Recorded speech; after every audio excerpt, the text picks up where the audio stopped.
Pandemônio 3, A Tempestade Perfeita. Editores Mônica Baian, Carlos Beltrame e Carlos Polo. Este é um trabalho de análise literária que não reproduz necessariamente as opiniões e pontos de vista dos autores. Pode ainda conter comparações, ilações e exemplificações para com a política do dia, cultura ou eventos atuais. É, além disso, uma tradução minha do original em espanhol, não se tratando de uma tradução profissional, podendo, então, conter pequenas incorreções, mas que não comprometem o entendimento da obra no seu todo.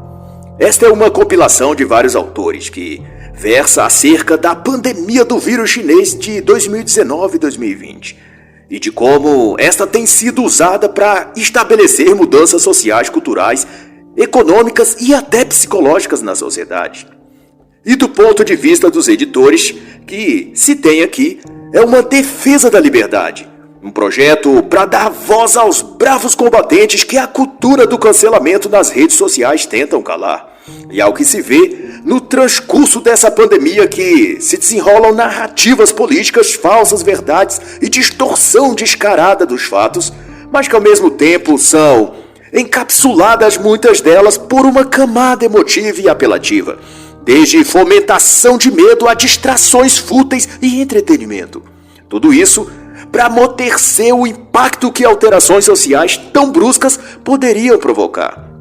E como tática para tirar do debate aqueles que não se doparam com os conteúdos televisivos e digitais feitos para anestesiar a mente de todos, enquanto essas mudanças são feitas, foi produzido um outro artifício, a estratégia coordenada de difamar e rotular todos os que não se curvam à ditadura do pensamento globalista, de conspiracionista ou negacionista, como vem sendo mais utilizado no Brasil. Repare que quando tem que atingir alguém que desafiou o pensamento ou discurso coletivo hegemônico da mídia e establishment, jornalistas, políticos, youtubers ou influencers, além de artistas de TV, todos passam a dizer em uníssono os mesmos jargões, as mesmas terminologias obscurantista, negacionista, bolsonarista, olavista, como se estivessem lendo o mesmo script, mudando apenas o autor que interpreta a fala. De todo modo, se faz constar nesta obra que o cancelamento dos dissidentes, as decisões políticas para o enfrentamento da crise pandêmica e tudo mais que se tem a partir daí, estão a formar e lançar sobre o mundo o que em meteorologia é denominado de tempestade perfeita, isto é, uma confluência de forças direcionadas para o mesmo ponto. E como pontos de convergência ou catalisadores de toda essa energia destrutiva colocada em curso por meio da gripe vinda da China em 2019, destacam-se ONU, Fórum Econômico Mundial, a New Left ou Nova Esquerda, as Big Techs e o Partido Comunista Chinês. Em analogia, todos partem de um ponto cardial distinto, depois de devidamente carregados de seu potencial destrutivo. E agora viajam em rumo a um ponto central de impacto. E dos destroços que sobrar pretendem esses agentes globais reconstruir um novo mundo, um novo normal, onde não se terá classes sociais nem empresas privadas ou capitalismo, onde não haverá macho ou fêmea, homem ou mulher, porque todos serão bis, cis, multigênero ou sem gênero algum, e onde ninguém será de ninguém, nem filhos serão dos pais, e nem maridos ou esposas serão do outro. A extinção da propriedade privada também se aplica à questão da família e das relações conjugais e familiares. Isso, inclusive, me lembra a excelente obra de Sylvia Oms chamada Comunismo Sexual, o qual trata especificamente desses novos arranjos conjugais, que, a seu tempo, serão aproveitados no novo normal que se pretende instituir no mundo. E do primeiro ensaio escrito pela jornalista Javier Canteira, o tema será sobre a iminência, ou as portas abertas, claro, desse novo paradigma social. E ele vai nos lembrar que 2020 foi o ano em que, sob a alegação de enfrentar os desafios nas áreas de saúde, foram lançados no mundo e por toda parte as bases desse tal novo paradigma global. Segundo os líderes e idealizadores dessa mudança global, a realidade pós-pandêmica cotada para ser instituída até 2030 não terá as mesmas formas nem os mesmos cenários ou mesmo as velhos e conhecidos protagonistas atuando, como os Estados Unidos, por exemplo. Este que foi no mundo atual o grande player, a grande força e nação à frente de todos os grandes eventos do mundo, será demovido do seu posto e, como pretendido pelos donos do mundo, deixará de ser a potência mundial como a conhecemos. Talvez seja até implodida de dentro para fora, como começou a ocorrer na gestão de Barack Obama. Teve uma interrupção devido à eleição de Donald Trump, e ao que se vê foi retomado agora após a eleição de Joe Biden. Observe que apenas no primeiro mês da gestão de Biden foi permitido que entrassem em solo americano via a fronteira do México cerca de 100 mil imigrantes, de forma desorganizada e sem estrutura ou planejamento, o que gerou um caos sem precedente e uma projeção de toda essa massiva sem qualquer preparação prévia irá derruir as bases americanas da economia e de sua estrutura social, pois os Estados Unidos acaba tendo de lidar com duas frentes ao mesmo tempo, a pandemia e a imigração desordenada, ao passo que Biden já anunciou sua pretensão de legalizar todos que entrarem em território americano. Esse é o começo do fim anunciado para os Estados Unidos. Javier lembra ainda que o ditador da China, convidado de honra no Fórum Econômico Mundial de 2021, palestrou e disse mesmo que o mundo nunca mais será o que era. E toda essa escalada da China no tabuleiro econômico internacional aponta para um plano que inclui esvaziar os Estados Unidos de seu poder e influência econômica e sociocultural. Canteira ainda observa que, como parte da estratégia para minar o Ocidente, é introduzido na Europa, Estados Unidos e o resto dos países ocidentais ideologias de gênero e coisas do tipo, que instruem os jovens a não serem homens e nem mulheres, mas serem tudo ao mesmo tempo, a abrirem-se para um grau e tipo de delicadeza e sensibilidade que deforma e enfraquece os homens no geral, ao passo que na China, e acrescento nos países islâmicos, os jovens são ensinados e treinados a conquistar o mundo, inclusive no quesito de desenvolvimento intelectual, mas é claro, sem dispensar o potencial militar. É a aplicação explícita da velha metáfora dos dois cães. Aquele que for melhor alimentado é o que vencerá, pois estará mais forte e saudável. Há uma máquina de poder perfeitamente organizada, vai então dizer o autor, para dirigir nossas vidas e nossa maneira de pensar, que para isso faz uso de técnicas de controle psicológico nos meios de educação principalmente. E ressalta ainda o autor que não é por acaso que o sistema educacional é tão ideologizado, empurrando tudo que se ensina para uma temática única: ideologia de gênero, imperialismo estadunidense, opressão heteropatriarcal, vitimismo racial, etc. Em todo lugar do mundo, exceto nos países muçulmanos e China. Recomendo então aqui a obra Quando a China Governar o Mundo, de Martin Jacka. E Javier Canteira cita ainda a entrevista dada por George Soros à Financial Times em outubro de 2009, onde o próprio Soros admite com todas as palavras que a China assumiria a nova ordem mundial, o que dá a entender que a hegemonia chinesa que se vai consolidando foi na realidade projetada para acontecer, mas não por um programa econômico interno do governo chinês, e sim pelas próprias potências globais ligadas a Soros e demais globalistas. Mas o grande e pior fato disso é que o domínio chinês mundial implica numa mudança e para pior nas liberdades que desfrutamos no Ocidente. A China é consabidamente um regime totalitário comunista, que embora tenha certa abertura econômica para negociar em certas áreas, tudo é massivamente controlado pelo partido e, de modo algum, essa abertura econômica ao capitalismo resulta em mais liberdade para os cidadãos chineses. E numa escala global, esse mesmo sistema também seria expandido e posto sobre todos nós. E essa seria a base em termos do Great Reset global. Toda a narrativa que enfeita a grande reinicialização do mundo, vai dizer então o autor, é alicerçada nas falácias de um futuro verde, inclusivo, respeitados. Então a natureza, as diversidades sexuais, seria um futuro limpo e saudável, tecnológico e seguro para as mulheres, gays, trans, e economicamente estável, sem fome ou pobreza. Mas a verdade, desmascara o autor, é que esse modelo não passa de uma fantasia para iludir os tolos. Se tal fosse possível, a China seria esse paraíso para os chineses. O que se quer fazer no mundo é um campo de concentração tecnológico, assim como a China já é. E para cada promessa que Xi Jinping, Klaus Schwab e seus pares globalistas fazem será cobrado em troca um tanto mais da nossa liberdade, autonomia, propriedades privada e individualidade.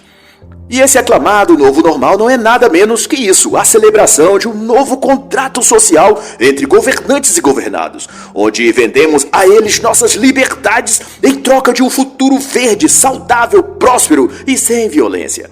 O que é por si só utópico e impossível, pois seria querer viver ou instaurar um paraíso na Terra.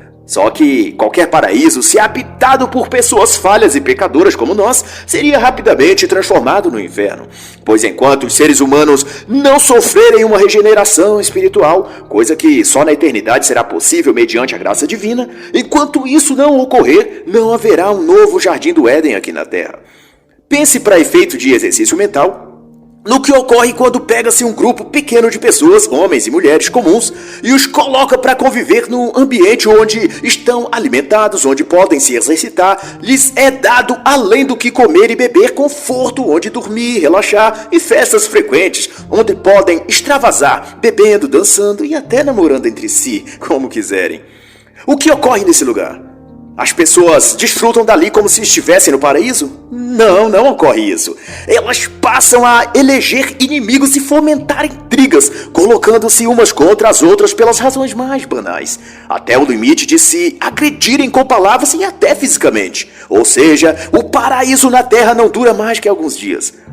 Ao menos uma vez por ano, esse tipo de experimento social pode ser visto, ou melhor, assistido da poltrona da sua casa na TV, no programa de reality show chamado Big Brother Brasil.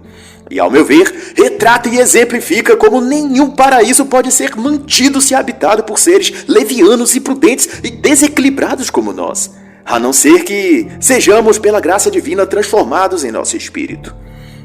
E quando a falar sobre o que podemos fazer, o autor é claro e assertivo em dizer que nunca devemos cruzar os braços, não devemos temê-los, vai dizer ele, pois o poder desse globalismo se alimenta do nosso medo. Se recuarmos e formos deixando-os avançar, eles nos dominarão completamente.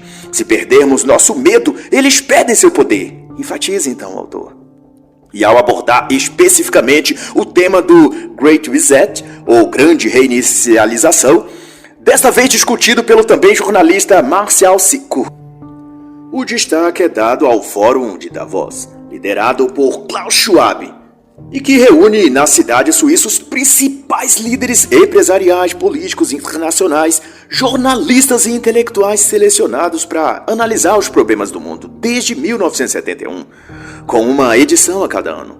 E junto com a ANA, vai informar Kukireya, o clube elitista de Davos decidiu que até 2030 a classe média deverá renunciar aos confortos do mundo moderno. Mas esta renúncia não é todavia algo opcional, mas uma imposição desses autodeclarados líderes mundiais, que acusam a sociedade de, através de sua busca por relevar seu padrão de vida, estão a destruir as condições e recursos ambientais e naturais do planeta. Eu tenho, então, a pensar que se os recorrentes lockdowns e quarentenas infinitas que se estão a oprimir a população em praticamente todo lugar, não estaria sob esse esquema tático de fazer falir a classe média, que são os que atualmente possuem como meio de subsistência atividades autônomas de comércio e serviços, isto é, pequenos e médios negócios de produção de bens, lojas, supermercados de pequeno porte, o comércio em geral. Na reflexão que faz o autor, o mundo foi exposto a dois espectros, aparentemente antagônicos, socialismo e capitalismo, que, cada um em seus termos, providenciou de dar a seus respectivos agentes e promotores globais, que atuam por trás das cenas, um incomensurável poder sobre as massas. Tanto o capitalismo quanto o comunismo serviram como meios de enriquecer as elites e torná-las cada vez mais poderosas. Na base tanto de um como de outro regime está um tipo de estratégia de engodo e enganação, que ao final alimenta a opressão, pobreza e escravidão mental, que gera como resultado mais poder e mais riqueza para os senhores que controlam o jogo, que são aqueles homens como Klaus Schwab representam. No marxismo, vai dizer Kukireya, a tática foi de transformar as pessoas em vítimas sociais, colocando-as em oposição e confronto contínuo umas com as outras, impossibilitando-as de se unirem em torno dos verdadeiros problemas que se passavam diante delas. Gays foram convencidos de que são oprimidos pelos héteros. As mulheres, de que os homens as escravizam. Os negros foram instigados de que os brancos ainda os dominavam. E assim, com essa narrativa esculpida na mente das pessoas, líderes políticos e heróis sociais eram apresentados como guias que iriam libertá-los de uma opressão que não existia. Mas, se observarmos bem, essas lideranças locais, regionais ou nacionais são as que hoje, ao desfrutarem de algum prestígio ou autoridade política, social ou cultural, apoiam e encaminham a sociedade para a grande reinicialização, defendendo e justificando todas as pautas que a ONU ou o Partido Comunista Chinês determinam para os demais países. E quem faz uma contundente análise sobre o papel da China diante dessa formatação global, denominada antes de Nova Ordem Mundial e agora de Novo Normal, é o autor Bill Gates, na obra Enganando o Céu, o movimento interno da China comunista pela supremacia global, lançada em 2019 e que ainda está em inglês. Do lado capitalista, por sua vez, toda a manipulação se deu e ainda é assim em torno do dinheiro, do mercado financeiro. E o acúmulo de dinheiro nas mãos de uma reduzida elite tornou-os superpoderosos, ou num termo usado por professor Olavo de Carvalho, os metacapitalistas. E a partir desse poderio econômico, puderam associar-se com fundações e lideranças que justamente ganharam dinheiro e poder criticando ou fingindo combater o capitalismo. Repare que todas as ONGs e instituições que arvoram a bandeira da identidade de gênero, aborto, feminismo, antipatriarcado, consciência negra, etc., foram ou são financiados e patrocinados pelo dinheiro desses metacapitalistas globais, como Soros, Jeff Bezos, Elon Musk, Zuckerberg ou Bill Gates. Ou seja, são as mesmas mãos que controlam as rédeas da carruagem, embora possa haver cavalos distintos puxando o coche. Pense em qualquer ideologia. Tenha certeza que é o dinheiro de algum capitalista que está a financiar e promovê-la. Nas palavras do autor, capitalismo e comunismo trabalham juntos nas várias organizações do mundo todo, seguindo uma mesma pauta e programa, aquele especificado sob o nome Agenda 2030. Ou, se você preferir, seu pseudônimo, The Great Reset. E de acordo com essa agenda, o futuro em 2030, ou a partir deste, será que ninguém possuirá nada, nem bens, imóveis, veículos, ou mesmo uma renda adquirida ou produzida por ele. Tudo lhe será dado, ou melhor, alugado pelo Estado, mas não o Estado nacionalista, como se conhece, o Estado global, aquele comandado pela elite supranacional, da qual João Dória, governador de São Paulo, acredita que fará parte como uma espécie de diretor ou regente regional, e que, para tanto, tenta avidamente desmontar o Estado de São Paulo e derruir o governo federal em favor de agradar seus adestradores globalistas, como Klaus Schwab. De modo que trancar as pessoas em casa, proibir o consumo, limitar liberdades e deixar com que especialistas, que nem sabemos quem são, ditem como devemos viver. Tudo isso tem sido um treinamento para que todos acostumem-se com a vida futura que esses senhores do mundo pretendem que vivamos. E como um brado de alerta, um rugido do leão para despertar a todos para a luta, Márcia Alcoquieia defende a seguinte citação, que, embora muito conhecida, se faz aqui especialmente alentadora. Se pode enganar muitos por pouco tempo, alguns por muito tempo, mas é impossível enganar a todos o tempo todo. E assim a elite globalista não poderão manter todo mundo cativo psicologicamente por muito mais tempo. Havemos de perseverar e resistir ao canto da sereia e rejeitar as mentiras que eles nos falam através da mídia. E nossas ações nesse sentido serão vistas por outros, e depois por outros e outros, até que a cadeia atada ao pescoço de grande parte da população sejam partidas por elas próprias, ao perceberem que estavam sendo ludibriadas e conduzidas ao abatedouro. E o próximo capítulo será discutido também o tema da grande reinicialização, elaborado pelo advogado e administrador Juan Ángel Soto. Mas desta vez o debate se estende para além das implicações políticas e econômicas do Great Reset.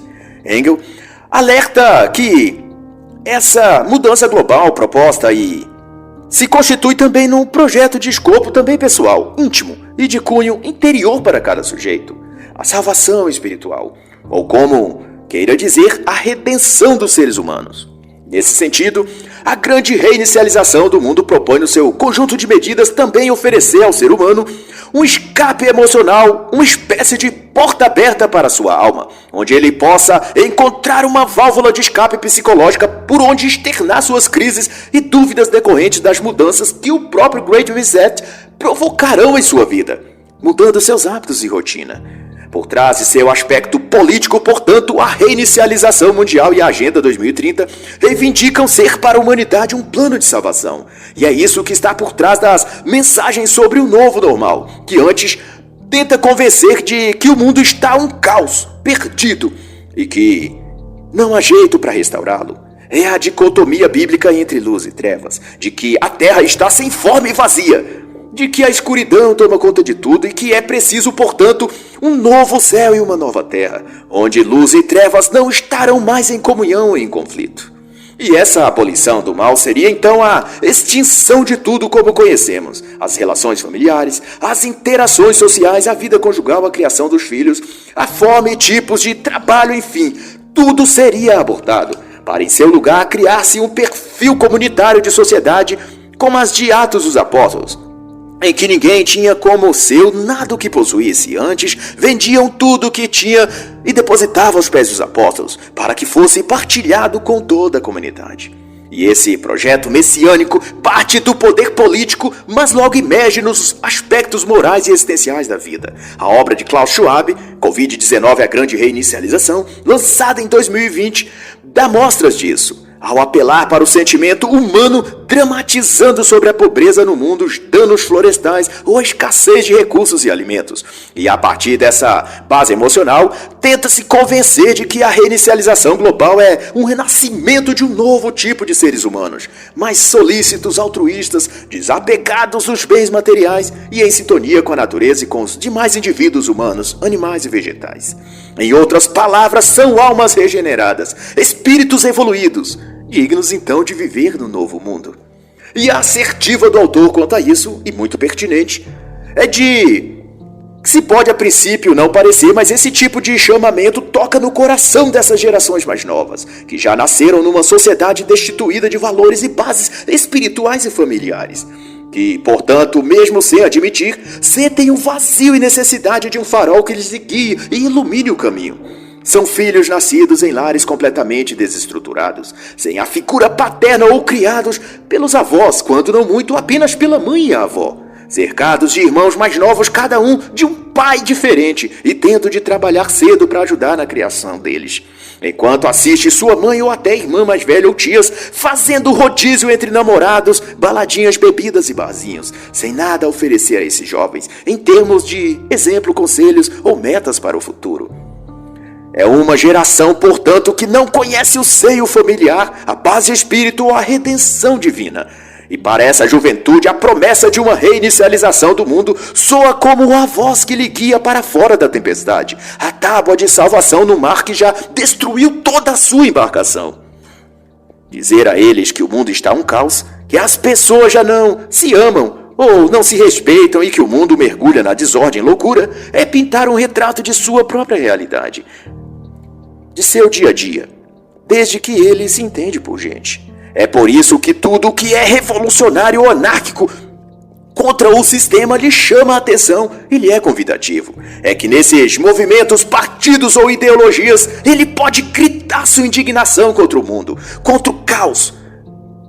E é o único momento em que ele encontra, não sentido, mas alívio para toda a insanidade que ele enxerga no mundo. E diante disso, lobo sem pele de cordeiro como Klaus Schwab, novo normal, reinicialização, tudo isso são tentadores e pareçam oferecer uma saída no momento que esses jovens sentem que lhes resta mais qualquer razão para ter esperança.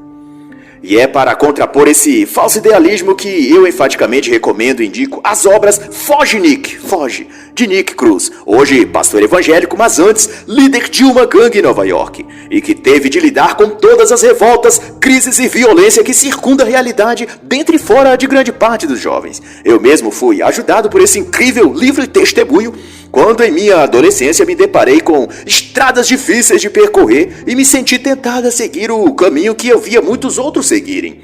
Esse livro foi um divisor de águas em minha vida e espero que possa lhe ajudar também. Também indico 12 Regras para a Vida, de Jordan Peterson. E sua obra em continuidade a esta, além da ordem mais 12 regras para a vida. Também recomendo o fenomenal Não Pode Me Machucar, do Navy SEAL aposentado da Marinha Americana, David Goggins. E como mensagem pessoal, digo a você, jovem, para fugir desse falso idealismo que a esquerda apresenta. Os dragões e monstros fascistas que eles te instruem a combater, fazendo-o sentir o cavaleiro e herói, não tem conexão com a realidade. Ao fim, só lhe trará mais angústia interna e vazio. E a cada dragão que você matar, te indicarão um outro. E depois de árdua batalha, quando você tiver destruído todos ao seu redor, verá que não eram monstros como lhe haviam dito, e que nem eram seus inimigos, eram pessoas comuns, com medos, erros e acertos como você, e que como você só precisavam achar o caminho certo, ou o livro certo, para lhe indicar o caminho.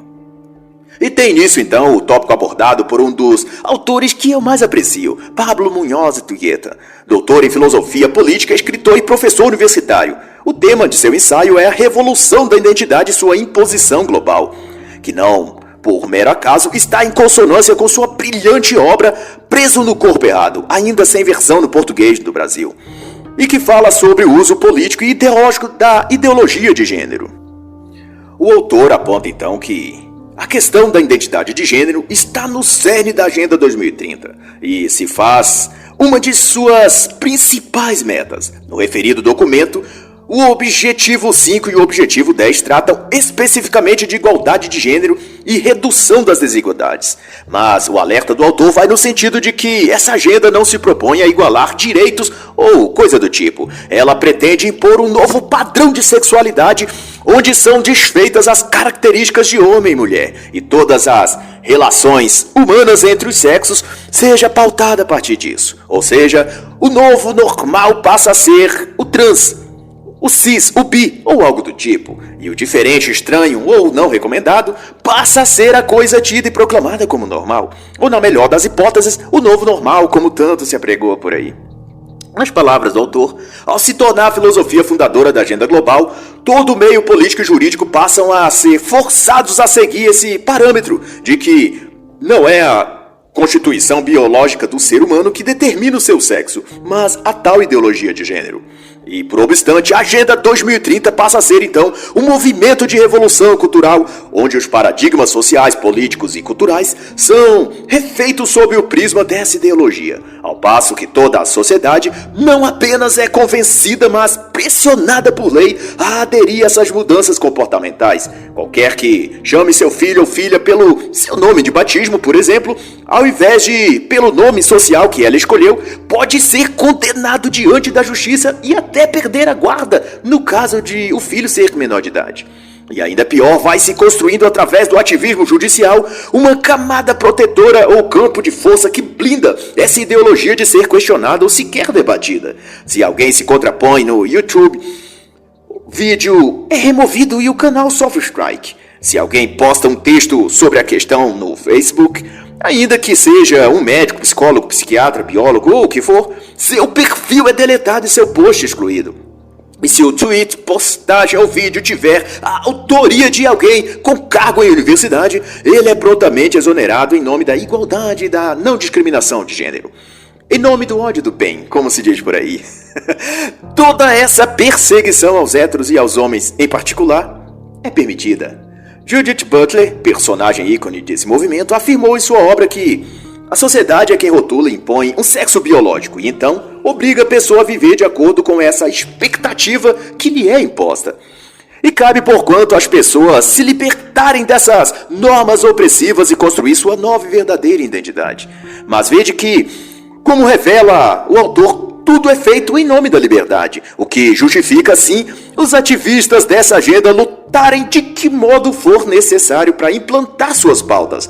E qualquer que ao menos discorde de seus métodos é imediatamente rotulado de opressor, inimigo da liberdade, dos direitos das minorias, homofóbico, machista, etc. E são tantos adjetivos que lhe colocam que no fim, além do emprego perdido, do nome difamado, ele ainda tem de pedir desculpas publicamente, como se reconhecendo a supremacia da identidade de gênero. O resultado disso, dirá Pablo Tuyeta, é o total caos ético, onde a intolerância se disfarça de tolerância e a liberdade individual é esmagada pela tirania do grupo. Isso citando a célebre autora Camille Paglia. E prova disso, dentre inúmeras e milhares, se formos catalogar, ocorreu na Festa do Livro no México em 2019, onde, em nome de se combater o ódio e intolerância contra gays e trans, ativistas de gênero invadiram a feira, causaram desordem, prejudicaram o evento e queimaram exemplares do livro Psicoterapia Pastoral, de Misael Ramírez e Juan Manuel Rodrigues. Ambos psicólogos e doutorados em psicoterapia, mas que cometeram o crime de escrever sobre a homossexualidade sem dizer que ela é boa, bonita, saudável e recomendável. Como diz minha amada mãe, depois de um intenso suspiro, ai ai. E como se já não bastasse, em 4 de fevereiro de 2021, o então presidente americano Joe Biden emitiu um memorando presidencial se comprometendo a fazer da questão LGBTQ uma prioridade de governo. E agências no exterior estariam autorizadas a buscar meios para promover a temática em todo o mundo. E além disso, o próprio Biden ameaça punir com sanções econômicas os países que não se dobrarem a essa agenda LGBTQ. Ao mesmo tempo que a ONU, por meio de seu escritório do Alto Comissariado, está preparando um relatório sobre gênero, orientação sexual e identidade, em o qual pessoas e instituições que se opõem à agenda de gênero serão colocadas numa lista negra e tão logo os países aprovem em lei a discriminação contra LGBTQ como crime de direitos humanos, os nomes dessas listas seriam os primeiros a serem perseguidos. Lá no interior, na cidade onde eu nasci, a gente costumava dizer para esse tipo de coisa que era uma cama de gato, armada para prejudicar a pessoa. E o que dizer, então, depois disso, senão o mesmo de antes? Ai, ai. E para aprofundar acerca dos efeitos e propostas da Agenda 2030 e todos os seus reflexos quanto à pauta LGBTQ, e demais questões, recomendo a obra As Mentiras que Te Contam, As Verdades que Te Ocultam, também escrita por Pablo Iturrieta. E avançando a reflexão, o advogado Santiago Múzio tratará o tema liberdade versus medo. E constata que durante a pandemia chinesa que gerou lockdowns e quarentenas, o efeito social, econômico e cultural disso soma-se ao efeito psicológico, que no recorte aqui feito pelo autor diz respeito ao medo, e suas variantes, o pânico, o pavor, a ansiedade. E na observação do autor, a forma violenta e agressiva como muitas dessas medidas, chamadas sanitárias, têm sido imposta por força policial, inclusive, tem sido grande fomentador de um outro tipo de epidemia, a do medo. Aliado a isso, o bombardeio da mídia sobre casos de morte, contagem de infectados, números de leitos ocupados, falta de insumos, etc., potencializam o medo e pânico geral na população. Desencadeia-se disso a ação de cancelar e de excluir ou bloquear nas redes sociais as pessoas que discordam de quaisquer das medidas restritivas sanitárias. Até mesmo a menção ao nome da epidemia chinesa suscita dos inquisidores digitais uma advertência ou sinalização e posterior cancelamento da conta. Este projeto literário, por exemplo, teve suas primeiras edições, o Pandemônio 1 e 2, censuradas no Facebook. E tudo isso revela a grotesca exaltação da cultura do cancelamento, onde uma única voz pode ser ouvida, a da própria patrulha do cancelamento. Mas o que se pretende ao fim desse pânico e medo é haver avançado sobre as liberdades dos cidadãos e roubado delas os seus direitos básicos de ir e vir, de livre expressão de palavras e pensamentos e também a liberdade de culto e religião. E tudo conquistado pelo medo que, uma vez gerado nas pessoas, faz com que elas abram mão de sua própria individualidade e aceitem que governos autoritários controlem suas vidas privadas em nome de protegê-las contra aquilo que elas tanto temem. No caso em questão, a moléstia chinesa que pôs o mundo em lockdown desde 2019. E quanto mais medo as pessoas sentirem, seja do vírus ou do cacetete da polícia, menos liberdade elas terão, ao ponto que serão postas a viver numa espécie de campo de concentração em que suas próprias casas são a sua prisão, onde terão hora para sair para retornar, o limite do que podem adquirir nos supermercados, o que podem ou não ver na TV ou mídias digitais, o que podem ou não conversar nas redes sociais e principalmente quem são os desobedientes das normas que ela deve denunciar, mesmo que sejam seus vizinhos, amigos ou parentes. E para quem deseja conhecerem tristes detalhes como é viver desse jeito, sob a sujeição do medo e controle da liberdade, recomendo a obra Fuga do Campo 14, que conta a história real de Shin, um prisioneiro do campo de concentração da Coreia do Norte, nascido no próprio campo e que, depois de adulto, conseguiu fugir. Nesse relato, ele descreve a total falta de liberdade, restrições, fome e terror psicológico que eram a rotina naquele local. Isso remete ao que viveremos também caso nos deixemos conduzir pelo medo e deixemos de que tomem nossas liberdades fundamentais. Já Hawkins Lark, cientista político, vai discorrer sobre a ditadura digital, que ele chama de ditadura perfeita. E como já é consabido, a censura nas redes sociais é um instrumento dessa ditadura digital, que visa calar as vozes dissidentes que notoriamente tenta tirar do ar canais conservadores cristãos e de pessoas ligadas à direita política. Essa guerra digital é promovida pelas chamadas Big Techs e acompanha o senso ideológico progressista que impera no Vale do Silício. David Sumter descreve bem como os algoritmos que essas mídias digitais criam e usam agem para neutralizar aquilo que os próprios programadores determinam. Nesse caso, tudo que remete a algo contra a esquerda e o globalismo são automaticamente capturados no rastreamento dos algoritmos e, portanto, bloqueados, salvo muitas coisas que ainda escapam devido às falhas e limitações técnicas dos algoritmos. Me refiro ao livro Dominados pelos Números, o qual recomendo. Para Larry, a remoção de contas das mídias digitais de Donald Trump foi o marco zero dessa ditadura digital. Ao eliminar a resistência online, vai dizer o autor, pretendem viabilizar a resistência offline. Isto é, impedir que as pessoas se comuniquem nas redes e se levantem contra a tirania progressista global. Qualquer opinião incorreta pelos padrões das Big Techs vai sendo considerada algo indigno ou impróprio de existir ali. E assim o debate público vai sendo coordenado por Zuckerberg, Google, Amazon e por seus ideais e projetos globalistas. E para ficar claro que é uma guerra ditatorial desse oligopólio digital contra a liberdade de expressão, a Parler, que tentou existir como rede social conservadora, assim que surgiu foi logo removida do Google Play, para que não pudesse ser baixado pelos usuários do Google. Não dando por satisfeito, a Amazon desconectou os servidores de internet que abrigavam a plataforma da Parler. Nas palavras do autor, é além de uma colonização do espaço público, uma colonização das mentes e pensamentos das pessoas. É uma determinação e controle do que cada cidadão no mundo pode ver, ler ou ouvir. Isso significa que é Google, Facebook e Amazon quem decide o que você pode ou não gostar, o que você deve ou não acessar na internet, quem você pode ou não apoiar. E o desdobramento disso será que, por extensão, essas gigantes da mídia digital é que escolherão em seu lugar o que você pode ou não pensar. E por fim, o autor conclui dizendo que a ditadura perfeita é a privatização total do espaço público e a invasão total da privacidade por meio da vigilância perpétua e onipresente. E foi justo isso o que o mundo digital fez, nos impondo suas regras e tirando nossas liberdades.